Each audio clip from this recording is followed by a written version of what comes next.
بسم الله الرحمن الرحيم. الحمد لله والصلاة والسلام على نبينا محمد وعلى آله وأصحابه أجمعين. أما بعد.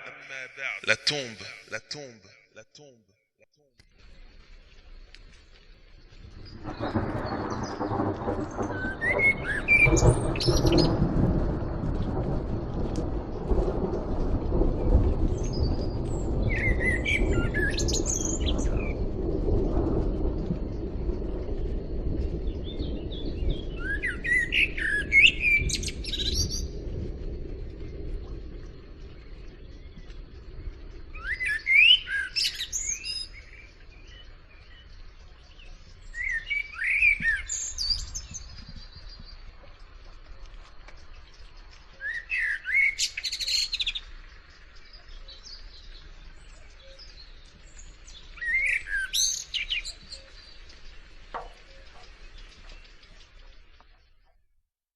Al-Barra ibn Azib radiyallahu anhu rapporte: nous sommes allés avec le prophète sallallahu alayhi wa sallam à l'enterrement d'un homme parmi les Ansar.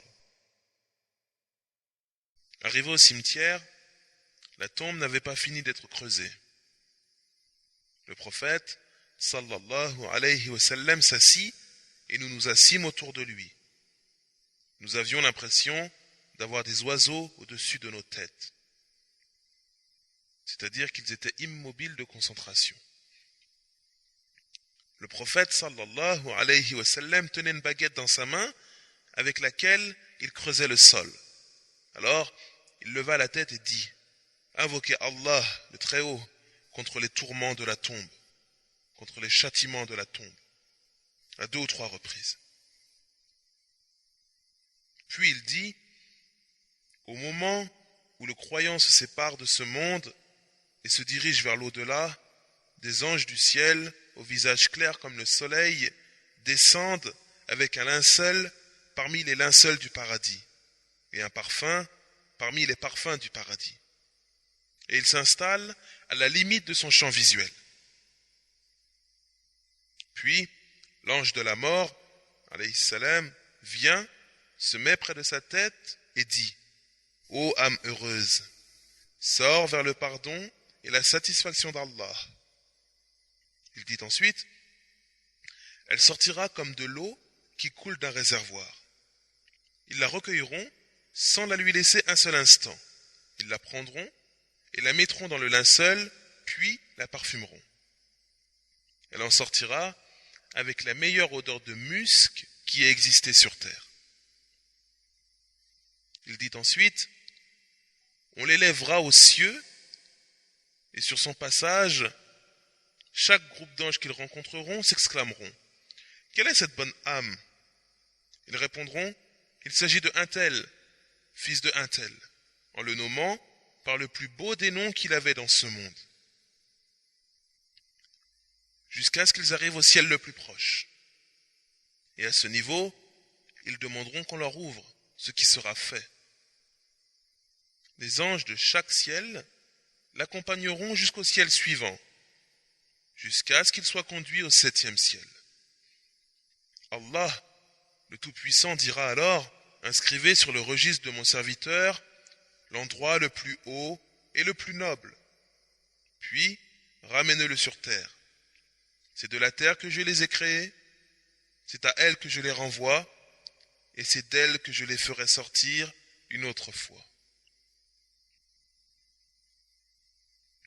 Il dit ensuite: son âme sera alors remise dans son corps. Et 2 anges se présenteront, s'asserront auprès de lui et diront: qui est ton Seigneur? Il dira: Allah est mon Seigneur. Ils diront encore: quelle est ta religion? Il répondra: l'islam est ma religion. Ils lui demanderont: quel est cet homme qui a été envoyé parmi vous? Il dira: c'est le messager d'Allah, sallallahu alayhi wa sallam. Ils lui demanderont encore: quelle est ton œuvre? Il dira: j'ai lu le livre saint d'Allah, j'ai eu foi en lui, tout comme je l'ai approuvé. Alors, une voix se fera entendre du ciel. Mon serviteur a dit vrai. Préparez-lui un lit du paradis, mettez-lui des habits du paradis et ouvrez-lui une porte vers le paradis. Il dit ensuite, alors, une brise du souffle du paradis ainsi que de son parfum lui parviendront, et on lui élargira sa tombe jusqu'à la limite de son champ visuel. Il dit ensuite, et c'est alors qu'un homme, ayant un beau visage, élégamment habillé et bien parfumé, se présentera à lui, et lui dira, réjouis-toi, car tu auras tout ce qui te plaît. Voici venu le jour qu'on te promettait. Il lui dira, qui es-tu? Ton visage est un visage qui présage le bien. Il répondra, je suis ta bonne œuvre. Le croyant dira alors, ô Allah, fais sonner l'heure du jugement, afin que je retourne à ma famille et à mes biens.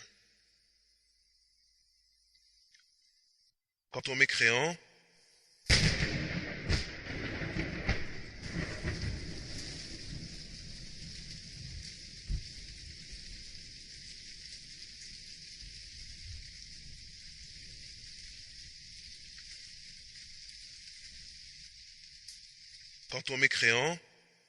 au moment où il se séparera de ce monde et se dirigera vers l'au-delà, des anges, au visage sombre, descendront du ciel avec un habit grossier et se positionneront à la limite de son champ visuel.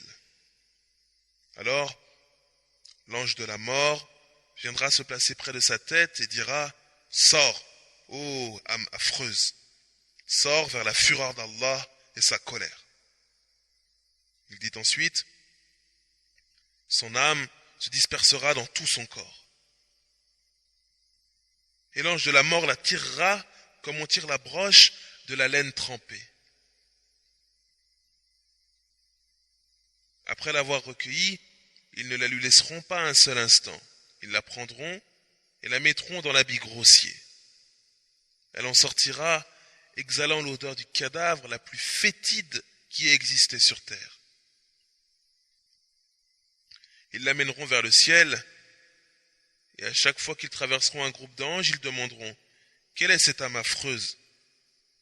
Ils répondront, il s'agit de un tel, fils de un tel, en le désignant par le plus laid des noms qu'il avait sur terre, jusqu'à ce qu'ils arrivent au ciel le plus proche. C'est alors qu'ils demanderont qu'on lui ouvre, mais on ne lui ouvrira pas. Puis le messager d'Allah récita la parole d'Allah. Pour ceux qui traitent de mensonges nos enseignements et qui s'en écartent par orgueil, les portes du ciel ne leur seront pas ouvertes, et ils n'entreront au paradis que lorsque le chameau pénétrera dans le chat de l'aiguille, dans le trou de l'aiguille. Ainsi rétribuons-nous les criminels. Sourate 7, verset 40. Allah, le Très-Haut, le Tout-Puissant dira alors, inscrivez dans son registre le Sijjin, au bas-fond de l'enfer. Son âme sera alors jetée.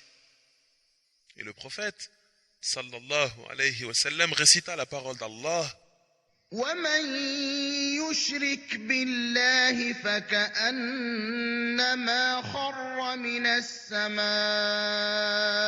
فتخطفه الطير أو تهوي به الريح في مكان سحيق.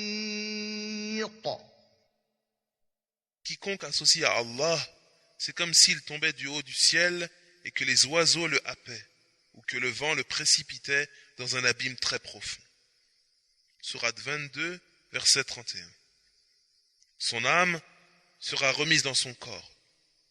2 anges viendront s'asseoir auprès de lui et demanderont, qui est ton Seigneur? Il dira, je ne sais pas. Ils diront, quelle est ta religion? Il répondra, je ne sais pas. Ils demanderont encore, qui est cet homme qui vous a été envoyé? Il dira, je ne sais pas. Alors, une voix se fera entendre du ciel.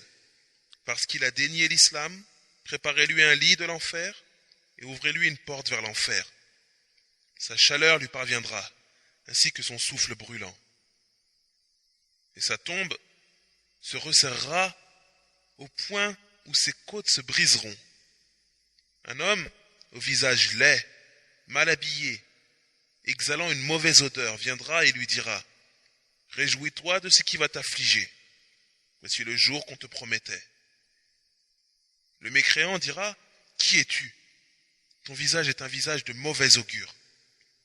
L'homme lui répondra: je suis ta mauvaise œuvre. Le mécréant dira: ô Allah, ne fais pas sonner l'heure du jugement. Et ce hadith a été rapporté par Abu Daoud, l'imam Ahmed, authentifié par Sheikh Al-Albani, rahimahumullah.